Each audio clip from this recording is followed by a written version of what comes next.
നിങ്ങൾക്ക് ആ കോവിഡ് കാലം ഓർമ്മയില്ലേ? എല്ലാവരും യൂട്യൂബ് നോക്കി കേക്ക് ഉണ്ടാക്കാൻ പഠിച്ചൊരു കാലഘട്ടം. ആ സമയത്ത് തന്നെയാണ് കേക്കുകൾ ഉണ്ടാക്കാൻ ഞാനും പഠിച്ചത്. ഒരുപാട് പേര് അതിനുശേഷം ഹോം ബേക്കേഴ്സ് ആയിട്ട് മാറിയിട്ടുണ്ടായിരുന്നു. ഓവനിൽ വെച്ചും ഓവൻ ഇല്ലാതെയും കുക്കറിലും ബീറ്റർ ഇല്ലാണ്ടും അങ്ങനെ പല പല കേക്കുകൾ പലരും ട്രൈ ചെയ്തിട്ടുണ്ട്. അങ്ങനെ അതൊക്കെ പറഞ്ഞു കിടന്നപ്പോഴാണ് ഇന്ന് ഒരു കേക്ക് ഉണ്ടാക്കിയാലോ എന്ന് ചിന്തിച്ചത്. ഇന്നത്തെ വീഡിയോ ഒരു ബട്ടർ സ്കോച്ച് കേക്കിന്റെ റെസിപ്പിയാണ്. 3 മുട്ട എടുത്തിട്ടുണ്ട്. അതിലേക്ക് പഞ്ചസാര, ഉപ്പ്, ബട്ടർ സ്കോച്ചിന്റെ എസൻസ് എല്ലാം ചേർത്ത് നന്നായിട്ട് ബീറ്റ് ചെയ്തെടുക്കുക. പക്ക പ്രൊഫഷണൽ ആയിട്ടുള്ള ഒരു ബേക്കറിന്റെ റെസിപ്പിയാണിത്. ഇത് ഒരിക്കലും ഫെയിൽ ആവില്ല, ഞാൻ ഗ്യാരണ്ടി. മീഡിയത്തിലിട്ടാണ് ബീറ്റ് ചെയ്യേണ്ടത്. ഒരു 10 മിനിറ്റോളം ബീറ്റ് ചെയ്യുക. അത്യാവശ്യം ബീറ്റായി വന്നതിന് ശേഷം ഇതുപോലെ ഓയിൽ ഒഴിച്ചു കൊടുക്കുക. ഈ വീഡിയോന്റെ താഴെയുള്ള ഡിസ്ക്രിപ്ഷൻ ചെക്ക് ചെയ്യാൻ മറക്കരുത്. അതിൽ കംപ്ലീറ്റ് മെഷർമെന്റ്സ് കൊടുത്തിട്ടുണ്ട് കേട്ടോ. ഇനി നമുക്ക് ഡ്രൈ ഇൻഗ്രീഡിയൻസ് ഒന്ന് സെറ്റാക്കി വെക്കണം. അതിനായിട്ട് 1.5 കപ്പ് മൈദ എടുത്ത് നല്ലോണം അരിച്ച് വെക്കുക. അതിലേക്ക് 1.5 ടീസ്പൂൺ ബേക്കിംഗ് പൗഡറും കൂടി ചേർക്കുക. ബേക്കിംഗ് സോഡയല്ല, ബേക്കിംഗ് പൗഡർ. അതവിടെ ഇരിക്കട്ടെ. ഇനി അടുത്ത പരിപാടി, ഒരു സോസ് പാൻ എടുക്കുക. അതിലേക്ക് 3/4 കപ്പ് പാലെടുക്കുക, പശുവും പാല്. അതിനുശേഷം ഒരു 3 ടേബിൾ സ്പൂൺ ബട്ടറും കൂടി ചേർത്ത് നന്നായിട്ട് തിളപ്പിക്കുക. അൺസോൾട്ടഡ് ബട്ടറാണ് കേട്ടോ എടുക്കേണ്ടത്. ഇനി നമ്മൾ നേരത്തെ ബീറ്റ് ചെയ്ത് വെച്ച മുട്ട, പഞ്ചസാരയുടെ ആ മിക്സിലേക്ക് നമ്മുടെ ഡ്രൈ ഇൻഗ്രീഡിയൻസ് കുറച്ചായിട്ട് ഇട്ട് ഒന്ന് ബീറ്റ് ചെയ്തെടുക്കുക. മൈദ ഇട്ടതിന് ശേഷം ഒരുപാട് ബീറ്റ് ചെയ്യാൻ നിൽക്കണ്ട. ഈ സമയം കൊണ്ട് നമ്മുടെ പാലും ബട്ടറും നന്നായിട്ട് തിളച്ച് വന്നിട്ടുണ്ട്.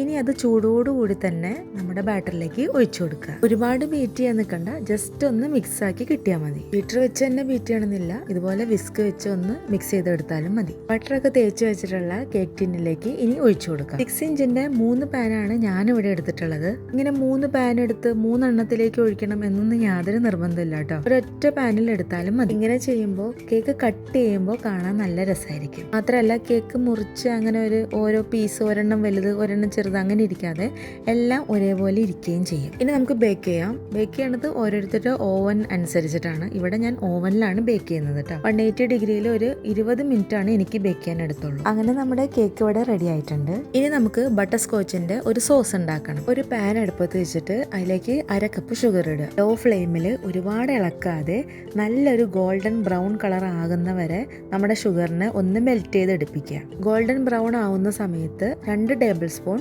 അൺസോൾട്ടഡ് ഓർ സോൾട്ടഡ് ബട്ടറും കൂടിയും ചേർക്കുക. ഇതിലേക്ക് 1/2 കപ്പ് വിപ്പിംഗ് ക്രീമും കൂടിയും ചേർക്കുക. ആരും പേടിക്കണ്ട, ഇത് ശരിയായിട്ട് വരും. Trust the process. ഈ 2 ആൾക്കാരും ചേർന്ന് വരാൻ കുറച്ച് സമയം എടുക്കും. ലോ ഫ്ലെയിമിലിട്ട് ക്ഷമയോടെ ഇളക്കുക. കണ്ടോ, നമ്മുടെ കാരമൽ സോസ് ഇവിടെ റെഡിയായി. സെക്കൻഡ് സ്റ്റേജും പൂർത്തിയായി. ഇനി ഒരൊറ്റ സ്റ്റേജും കൂടി ഉള്ളൂ, final stage. Whipping cream beat ചെയ്യാന്നുള്ളത്. 2 കപ്പ് വിപ്പിംഗ് ക്രീമാണ് ഇവിടെ ഞാൻ എടുത്തിട്ടുള്ളത്. നന്നായിട്ട് ബീറ്റ് ചെയ്യുക, ഫ്ലഫി ആയിട്ട് വരുന്നവരെ. ഇനി നമുക്ക് നമ്മുടെ കേക്കിനെ ഒന്ന് സെറ്റാക്കി എടുക്കാം. ഈ കേക്ക് ബട്ടർ സ്കോച്ച് കേക്ക് ആയതുകൊണ്ട് തന്നെ വിപ്ഡ് ക്രീമിലേക്ക് കുറച്ച് ബട്ടർ സ്കോച്ചിന്റെ സോസും കൂടിയും ആഡ് ചെയ്തിട്ടുണ്ടായിരുന്നു. 3 കേക്കായിട്ട് ബേക്ക് ചെയ്തുകൊണ്ട് തന്നെ മുറിക്കുന്ന പരിപാടി നമ്മളിവിടെ ഒഴിവാക്കിയിരിക്കുകയാണ്. മാത്രമല്ല നല്ല ഫിനിഷിങ്ങോട് കൂടി നമ്മുടെ കേക്ക് ഇരിക്കുകയും ചെയ്യും. നിങ്ങൾക്ക് ഇവിടെ നട്ട്സിന്റെ പ്രളയനൊക്കെ ഇതിന്റെ ഇടയിൽ കൊടുക്കാം. പക്ഷെ ഞാൻ വേറെ ഒന്നും യൂസ് ചെയ്യുന്നില്ല.